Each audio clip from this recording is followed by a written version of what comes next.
Thank you for listening to the Matt's Movie Reviews podcast, available on Podbean, Apple Podcasts, Spotify, Google Podcasts, Amazon Music, and Stitcher. Also, please follow Matt's Movie Reviews on Facebook, YouTube, LinkedIn, Reddit, Instagram, and MeWe.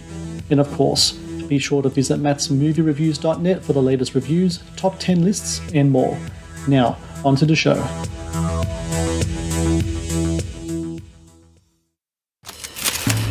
I'm the greatest photographer that Life magazine has ever had. But I'm tired, my body's older than I am, and I'm broke. You're the single most impossible photographer that Life has ever had. Well, if you say that, then. There's a company that's dumping toxic waste into the sea. People are dying. The cover-up is as much of a story as the story itself. For 15 years they knew. And they kept poisoning people. There's a resistance underground. We are not so easy to keep quiet. We need global attention. With you, we have a better chance. I'm here to help if I can, but I need you to help me. Mr. Smith, would you like something to drink? I'd rather wait until I get outside the building before I drop dead. Let what is happening here play out here, where it belongs, in Minamata. It's been made very clear to me now that I am seriously unwelcome here.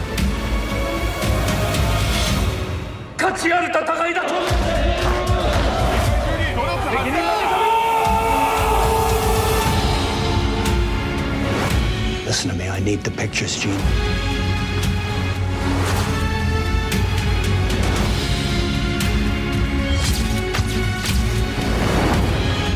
We're gonna do this together.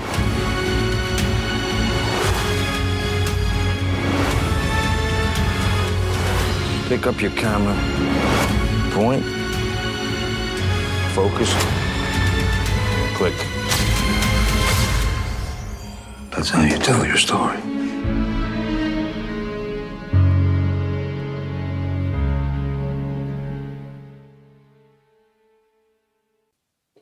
Hello and welcome to the Matt's Movie Reviews podcast. I am your host, Matthew Pejkovic, and this is episode number 407. Releasing February 11th in theaters across the US is Minamata, the true story of how acclaimed photographer Eugene Smith traveled to Japan to cover the devastating effects mercury poisoning had on the small coastal city of Minamata due to the irresponsible actions of a local chemical plant. A beautifully crafted and heartbreakingly relevant film starring an excellent Johnny Depp. Minamata also marks the latest film from director Andrew Levitas, who joins me now on the podcast. Andrew, I thank you so very much for your time today. Oh, thank you. Thanks for having me. You know, one of the things I love about films and watching films and reviewing them is that sometimes you come across stories that happen in real life that you have no idea about. In my arrogance, I would say Minamata and the whole Minamata poisoning scandal was something that I did not know about. And I think that really tells you about the importance that movies can have in people's lives, to talk about stories that have been forgotten in the history of time. Bringing this story to life in knowing the importance of the story and that people might not even have remembered it or knew of it, is that something that really drove you to make the film that will be releasing very soon in the US? Without question. You know, most of my work, whether it's through my fine art work, I'm also a sculptor and fine artist, and obviously through my film work, it's incredibly important to me to find stories like this that represent, in many ways, the best of what humanity can do, and capture that love and hope. And in this instance, like so many others, unfortunately, often the best of humanity comes in the face of the worst of humanity. And so I definitely felt an immense pressure to make sure that I could honor the victims and the current patients, because this is an ongoing issue. And I spent a great deal of time in Minamata with many of the families and who've lost relations or friends or who are currently fighting this and still fighting the Japanese government and fighting to be heard and fighting to be seen. So I certainly felt the responsibility to them. That was a driving force, but also a big driving force was from my perspective, all industrial pollution incidents are connected. And there's been a big move to fragment all of this argument. And, the thing that's happening in Australia is its own thing, and the thing that's happening in Japan is its own thing, and the thing that's happening in Newark, New Jersey is its own thing, when in fact it's all the same thing. And I think that people feel hopeless and feel like they can't stand up and fight and get something done and make a change. And what you have here is this small Japanese fishing village where the people did stand up. They stood up, they fought, and they were heard. They had some help in terms of getting global awareness through Eugene Smith, who's was a brilliant artist. But really, at the core of it was this community, and I'd hope that a film like this will inspire every person that sees it to recognize that inside of them they have that power. The film, as I said in my introduction, stars Johnny Depp as Eugene Smith. He's a producer in the movie as well. Was he on this project from the early stages of the development, or is he someone that kind of came on a little bit later? He was from the very beginning. It's a remarkable thing. I went to meet Johnny. I had never met him before. He was certainly an actor I was, very keen to work with. And I was fortunate enough to be able to sit down with him in Los Angeles, and it was supposed to be a 15, 20-minute meeting and sort of test the waters and see if we're on the same page. And it turned into a 9-hour meeting where, we barely spoke about the film in filmic terms, but we spoke about the issues. We spoke we used art and literature as connective pieces and music.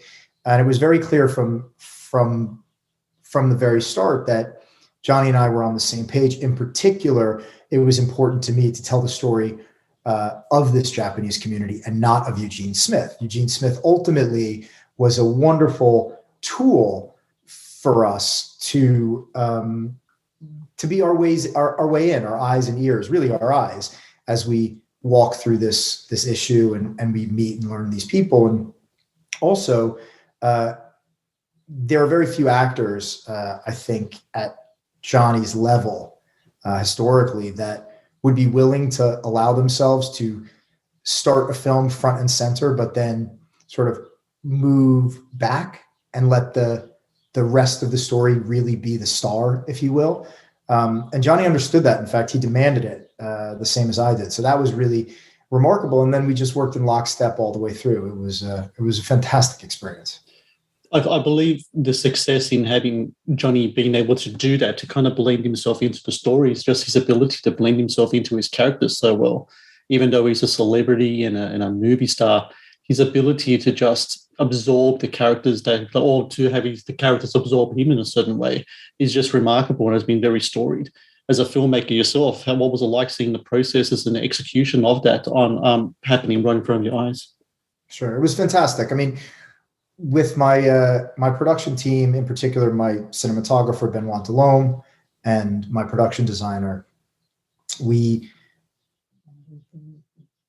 approached the film to create an environment that felt real, right? So we recreated many of we were so fortunate to have so much photography and documentary footage, and both from Gene, from Eileen, and from others that we were able to access through CCP, where most of it is housed now in Arizona, that we really built replicas of every home, every office, exactly as they were. Even creating an amazing costumer, Momerka, who created the same clothes, just found the textiles and remade them. So everything was really exact. And then we decided to shoot everything for the most part in 360-degree spaces, so our actors could actually live in the environments. So the work on this was quite fun, in particular with Johnny, and really exciting because it was about getting inside of Smith and becoming Smith. And the same was true for all of our characters, all of our actors, becoming them so that once they were put into the environments, they could actually live. They could really live and experience what was happening rather than act, if you will. And it was fantastic. And Johnny was more than a willing participant. I think he really enjoyed it. And I think that's what you see on screen.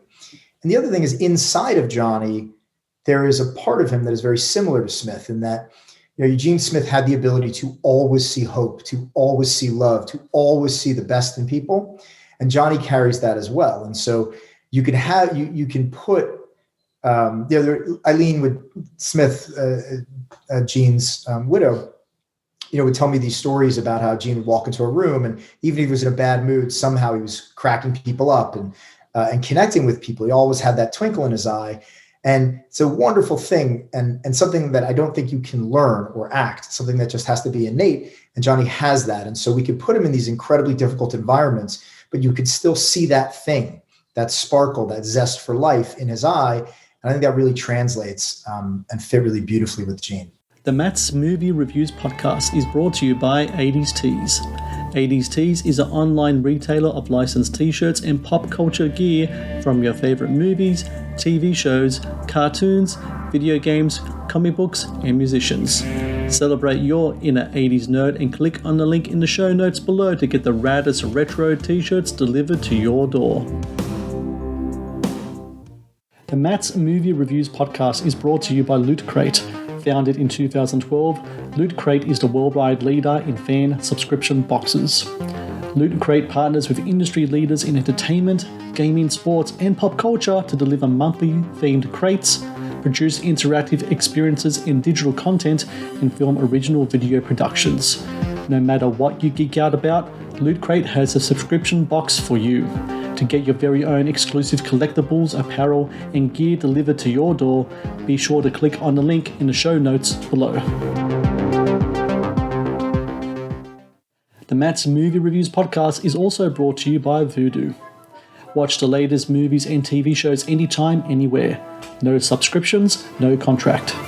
Enjoy stunning quality in up to 4K ultra high definition at home, and download and watch on your mobile device as well. To rent and buy from over 100,000 titles or watch thousands of movies free with Vudu Movies on us, be sure to click on the link in the show notes below. Now, back to the show.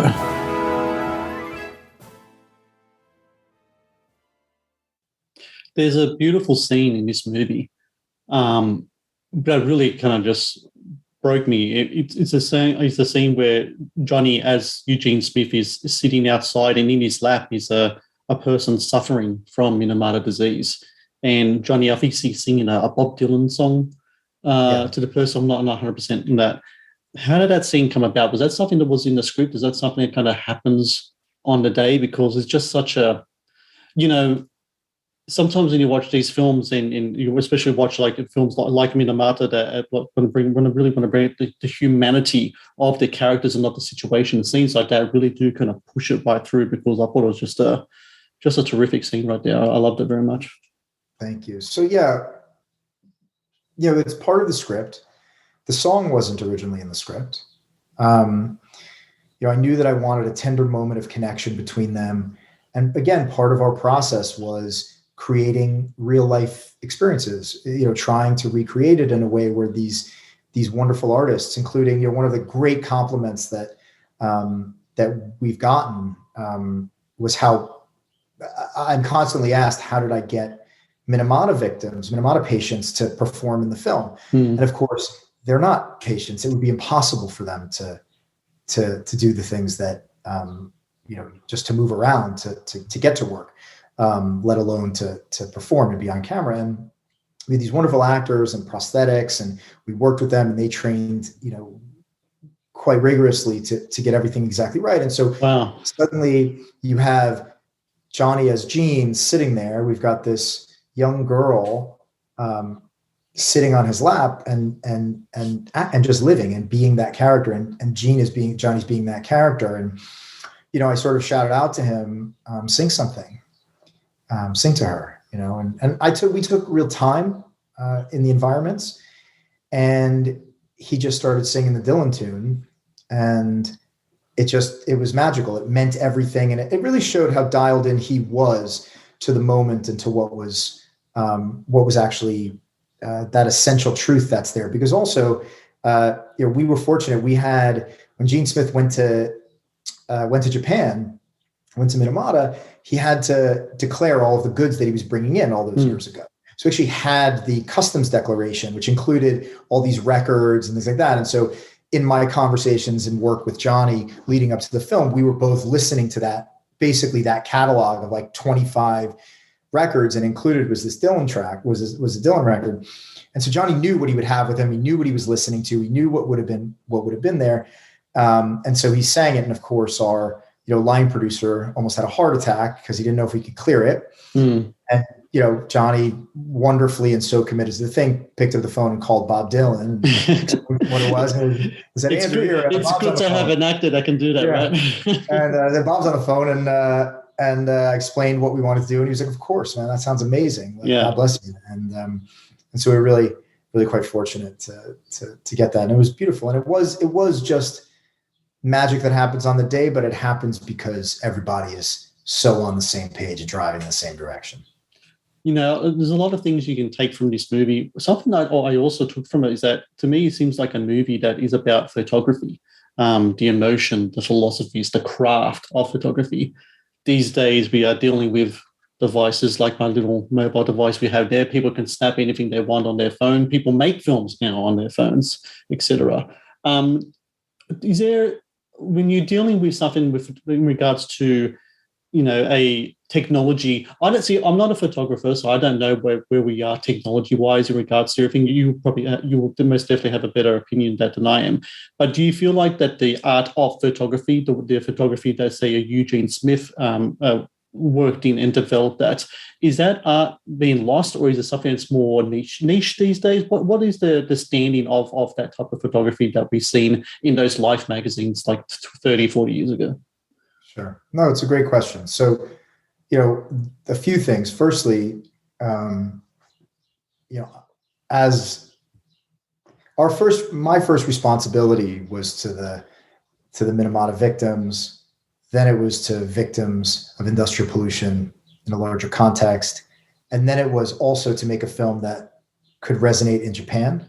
Yes. It didn't feel like a film made by a Westerner, but felt like a film that was comfortable and respectful, and took the time to get everything right. Like, we used a very specific dialect that only this teeny part of Japan uses, these sorts of things, and make sure that it was all exactly right. But then also, as an artist, as a photographer, as someone that shoots, it was incredibly important to get all the photography exactly right. And also, I needed to educate an audience so that later in the film, I could give you the language, so then I could use the language. And so what was quite tricky was trying to express all of those things, teach an audience how it works, what he's looking for, how it feels, what those moments are like, so that as the film progresses, I can come away from that, and instead of looking at Gene using his camera or Gene developing, I can actually focus on the subject and understand it as an audience. And so it's really, that was incredibly important, because it also, I would hope, so many photographers have been writing about this film and have been supporting the film because they really connected with it and what we did. And I do think some of the art is lost in today's world. However, I love the fact that we can, even myself, I have 50 cameras in the other room, from all sorts of antique cameras, film cameras, moving cameras, and Bolexes and things like that, to all sorts of photography equipment. And I love that stuff. I totally geek out on it. However, I also walk around with my iPhone, and I have 2 children, and I love the amount of footage and pictures and videos that I capture with them. So I don't see it as a negative. What I will say is, part of what drew me to this film was that it also takes place at a time when publishers were feeling more pressure to sell advertising and get eyeballs on their work, right? On their magazines. And so you have Bill Nye as the editor of Life magazine, who at this exact moment is fighting this crunch. There's more publications coming out. There's more things to distract people. And so, for the first time, you have an actress in a bathing suit and roller skates. You have Raquel Welch on the cover of Life magazine, of all things, in order to sell the ads, to get eyeballs, to sell the ads, to eventually, nourish the American public or the global public with the Minamata narrative inside.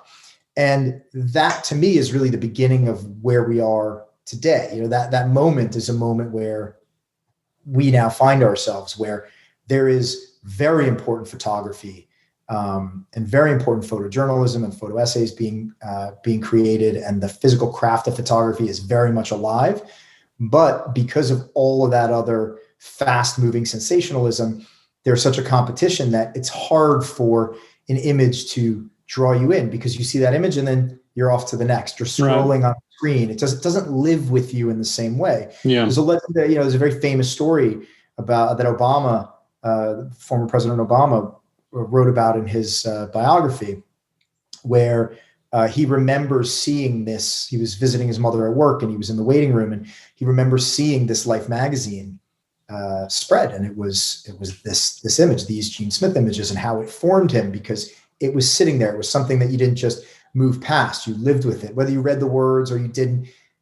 The amount of time you looked at it, and that's pretty disappointing, I think. And that's it makes it harder to get messaging across, I think, and inform people, because ultimately, I think now filmmakers have to take on that mantle. I think that it's now our responsibility, because I can put someone in a seat for 2 hours, and I can put this information out there for them to digest and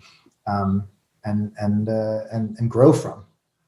Well, for everyone out there listening, February 11th, in theaters across the US, Minamata. I highly encourage people to check this film out in theaters on the biggest screen as possible, because it's a beautiful looking film. It's beautifully crafted, beautifully performed, and it's a very relevant picture that people should really check out.